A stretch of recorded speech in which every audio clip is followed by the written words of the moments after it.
Bismillahirrahmanirrahim. Assalamu alaikum, my dear students. Rabbi zidni ilma.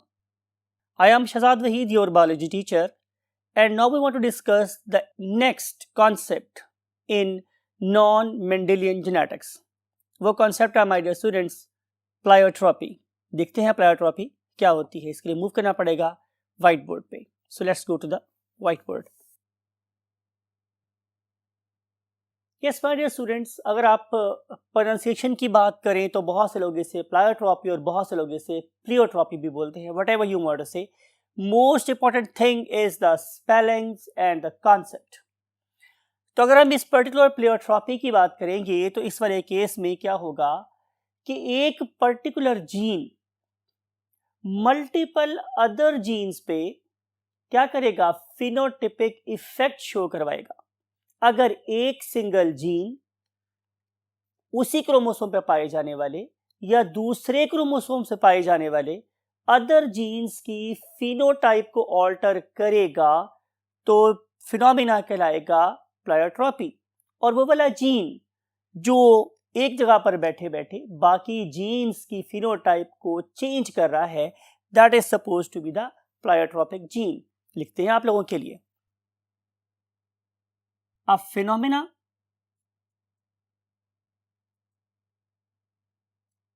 where a single gene is affecting multiple other genes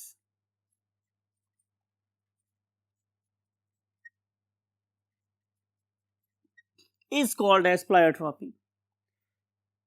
जैसे मैंने आपको भी बताया कि इसका इफेक्ट कैसा होता है. इसका इफेक्ट होता है फिनोटिपिक इफेक्ट, यानी कि आप लोग उस पर्टिकुलर इफेक्ट को देखकर भी महसूस कर सकते हो कि यहाँ पे नॉर्मल इंसान में क्या हो रहा है और इस एबनॉर्मल इंसान में क्या हो रहा है.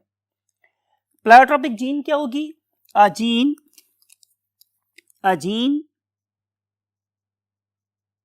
that has pleiotropic effect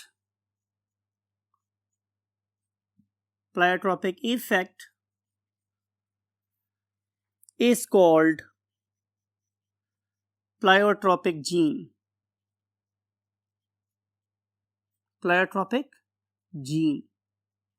That is, it can affect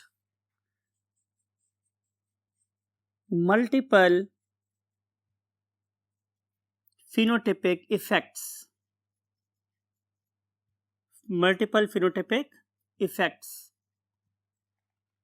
For example, देख रहे हैं आपकी बुक को फॉलो करते हुए, पहली एग्जांपल जो बुक ने दी है वो है shape of the spermatheca. Spermatheca का मतलब क्या होता है? Sperm sac. ऐसा नहीं है हमारे स्टूडेंट्स कि जो ही स्पर्म प्रोड्यूस होते हैं फौरी तौर पे इस्तेमाल भी हो जाते हैं. नेचर स्पर्म्स को एक खास सैक में खास टाइम के लिए स्टोर रखती है, खास टाइम तक स्टोर रखती है. वो पर्टिकुलर सैक जिसके अंदर स्पर्म्स स्टोर होते हैं, that is called as spermatheca. It is characteristics of all insects. लेकिन जिस पर्टिकुलर ऑर्गेनिज्म की हम बात कर रहे हैं, it is all the time favorite organism of the genetics, and that is called as Drosophila melanogaster.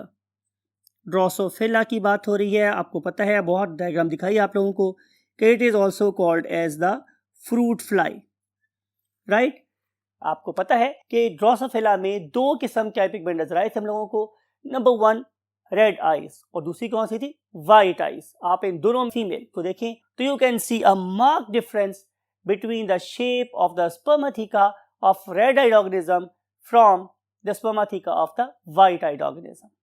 इसका मतलब ये होगा, the gene that is going to dictate the eye color is also going to affect the spermatheca. Right? अब हम move करते हैं next example की तरफ जो आपकी बुक में गिवन है. यस माय डियर स्टूडेंट्स, बात करेंगे एक और जीन की. और ये जीन क्या है? ये है gene for growth rate. Gene for growth rate. आप एक साल में कितने लंबे कितने चौड़े हो रहे हैं, it is called as your growth rate. आपको पता है कि हमारा ग्रोथ रेट पहले 2-3 सालों में मैक्सिमम होता है और फिर आहिस्ता आहिस्ता आहिस्ता हमारा ग्रोथ रेट स्लो होता चला जाता है, यहाँ तक कि हम लोग अपनी मैक्सिमम हाइट तक पहुंच जाते हैं। उसके बाद फिर जाहिर है पर्टिकुलरली हमारी सेल की डिवीजन रुक जाती है। हाउएवर हम अपने न्यू सेल्स को प्रोड्यूस करते रहते हैं in terms of blood cells, in terms of fat cells, और हम बहुत ज़्यादा मोटे भी हो सकते हैं वगैरह वगैरह। तो बात ये हो रही है कि जो ग्रोथ रेट है किसी ऑर्गेनिज्म के अंदर कितनी ज़्यादा तेज़ी से सेल्स बढ़ सकते हैं, उसके कद में इजाफा हो सकता है, उसके हाइट में इजाफा हो सकता है, ये कंट्रोल करती है एक जीन, राइट। अगर इस पर्टिकुलर ऑर्गेनिज्म में ग्रोथ रेट वाला जीन डोमिनेंट है तो जाहिर है फिर उसके अंदर नॉट ओनली वेट बहुत तेजी से गेन होगा बल्कि हाइट भी बहुत तेजी से गेन होगी। और इसके लिए आप लोगों की जो बेस्ट एग्जांपल है ग्रोथ हार्मोन। और अगर ग्रोथ हार्मोन आपको पता है ज़रूरत से ज़्यादा प्रोड्यूस होना शुरू हो जाए तो हमारे पास आलम चन्ना और इस तरह के लोग भी प्रोड्यूस हो जाते हैं। ऑन द अदर हैंड अगर हमारे पास ग्रोथ हार्मोन नहीं प्रोड्यूस हो रही, मीन्स वो वाला जीन जो ग्रोथ रेट को डिटरमाइन कर रहा है वो नहीं काम कर रहा, तो फिर आपको पता है कि हमारे स्टेज ड्रामे का एक बहुत फेमस कैरेक्टर है कोडू, उस तरह की हस्तियां भी पैदा हो जाती हैं। इसका मतलब ये होगा कि ग्रोथ रेट डिटरमाइन करता है two other factors as well. Number 1 your height, number 2 your weight, right my dear students. तो this particular single gene is going to affect not only the height but also the weight. Now we want to see the third example from your book. हम बात कर रहे हैं cats की, right? अगर आप लोग इन दो पर्टिकुलर cats को देखें, one of them is colored cat. Colored cat से बात मेरे पास ये है कि उसके फर का कोई ना कोई कलर है। You can see around आपको मल्टीपल शेड्स में क्या कैट्स नजर आती हैं, लेकिन एक कैट जो सबसे मुख्तलिफ है that is called as the albino cat. Albino cat बिल्कुल वाइट फर वाली कैट होती है, राइट। हमने क्या किया कि हमने इन दोनों कैट्स का हेयरिंग टेस्ट किया तो हमें ये पता चला कि जो कलर्ड फर वाली कैट होती है इट इज एक्टिव लिसनर, लेकिन जो बिल्कुल वाइट फर वाली कैट होती है इट इज डेफ, ये बहरी होती है, इसे सुनाई नहीं देता। सवाल ये था कि आखिर ऐसा क्यों हो रहा है, तो हमें ये पता चला कि इस पर्टिकुलर कैट के अंदर एक जीन है that is called as a capital W gene, right. This particular capital W gene is definitely more home capital, तो इसका मतलब है कि डोमिनेंट जीन है। अगर किसी कैट के अंदर कैपिटल W प्रेजेंट हो या फिर कैपिटल W के साथ capital W small w present हो, समथिंग लाइक इट, तो इस वाले केस में ये वाली कैट किसी किस्म का कोई पिगमेंट नहीं बना सकती बिकॉज के इसके अंदर मेलानोसाइट ही प्रोड्यूस नहीं होते, तो उसके रिजल्ट में इसकी फर भी क्या हो जाएगी, वाइट हो जाएगी। लेकिन एक और प्रॉब्लम भी आती है, वो ये कि इस पर्टिकुलर कैट के अंदर स्पेसिफिक किस्म की वो वाले फाइबर्स जो साउंड वेव्स को रिसीव करके स्टिमुलेट होते हैं और फिर आगे इलेक्ट्रिकल सिग्नल जनरेट करते हैं हमारी ऑडिटरी नर्व में, और ऑडिटरी नर्व फिर आगे जाती है मेरे ब्रेन तक, और मेरा ब्रेन अंडरस्टैंड करता है कि किस किस्म का मैसेज मेरे पास पहुंच रहा है, वही पैदा नहीं होता। तो इमेजिन ये करें कि अगर आप लोगों के पास किसी नर्व के सेंसरी एंडिंग्स ही नहीं है तो डेफिनेटली हाँ अपने सराउंडिंग से आने वाली इंफॉर्मेशन को परसीव ही नहीं कर सकते। तो दैट्स वाई कि ये वाली जो कैट है जिसका जेनेटिक मेकअप कैपिटल W या कैपिटल W स्मॉल w है, due to dominant gene it will not be able to carry out two things. Number one, it will not make any sort of pigment in its fur. और number two मेरे पास क्या है, it cannot make those sensory endings that those can be used to receive the sound waves. On the contrary, ये जो मेरे पास colored cats होती हैं इनकी बात की जाए तो इनके अंदर proper small w gene present होता है, और ये small w gene that is basically a recessive you can say trait, ठीक है। ये क्या करेगा हमारे स्टूडेंट्स कि ये नॉट ओनली इसकी फर को कलर्ड बनाएगा, मेलानोसाइट्स को एक्टिवेट करेगा, प्लस इनके वो सेंसरी एंडिंग्स भी डेवलप करेगा जो इन्हें बहुत अच्छा एक्टिव लिस्टर बना देंगे। इसका मतलब ये होगा कि this particular WW gene is carrying out two phenotypic effects, definitely in the terms of color, in the terms of hearing. Another example that I want to quote, definitely it is not part of your book, लेकिन it is very important, और that very thing is called as sickle cell anemia. पढ़ रखा है आप लोगों ने कि sickle cell anaemia क्यों होता है, बहुत दफा एनिमेशन भी दिखाई आप लोगों को.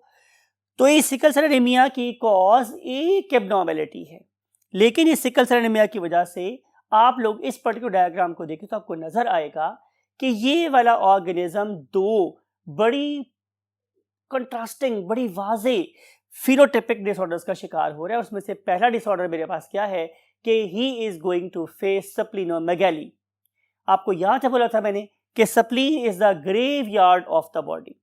तो जाहिर है अगर मेरे पास इस पर्टिकुलर ऑर्गेनिज्म के आरबीसीज जरूरत से ज़्यादा प्रोड्यूस होंगे तो जरूरत से ज़्यादा डिके भी होंगे, और जब जरूरत से ज़्यादा डिके होंगे तो उसके लिए मुझे बड़े कब्रिस्तान की जरूरत पड़ेगी. एंड दैट वेरी बिग कब्रिस्तान is a enlarged spleen that is called, that leads to a disorder called as splenomegaly. तो ये था मेरे पास एक और कॉज इसकी. इसके अलावा आपको पता है कि सिकल सेल एनीमिया में हमें जॉन्डिस का सामना भी करना पड़ सकता है, बिकॉज कि जब ज़्यादा आरबीसी ब्रेक होंगे तो ज़्यादा बिलिरुबिन प्रोड्यूस होगा. ये वाली बात हमने प्रीवियस लेक्चर में भी आप लोगों के साथ की थी. अब हम मूव करते हैं एक और बड़े ही लीथल डिसऑर्डर की तरफ, that is due to this particular pleiotropic gene. For this purpose we have go to the last part of the word. Yes my dear students, हम डिस्कस कर रहे हैं एक बहुत ही लीथल डिसऑर्डर को, that is called as a cystic fibrosis.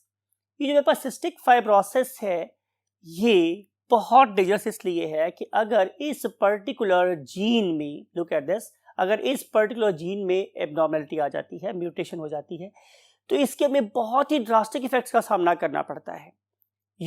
आमतौर पर यह समझा जाता है कि जो ये जीन है सिस्टिक फाइब्रोसिस का, इसका ताल्लुक सिर्फ और सिर्फ हमारे लंग्स के साथ है. ये मैं आम लेमैन की बात कर रहा हूँ, लर्नड लोगों की बात नहीं कर रहा हूँ, डॉक्टर्स की बात नहीं कर रहा हूँ, आम लोगों की बात कर रहा हूँ.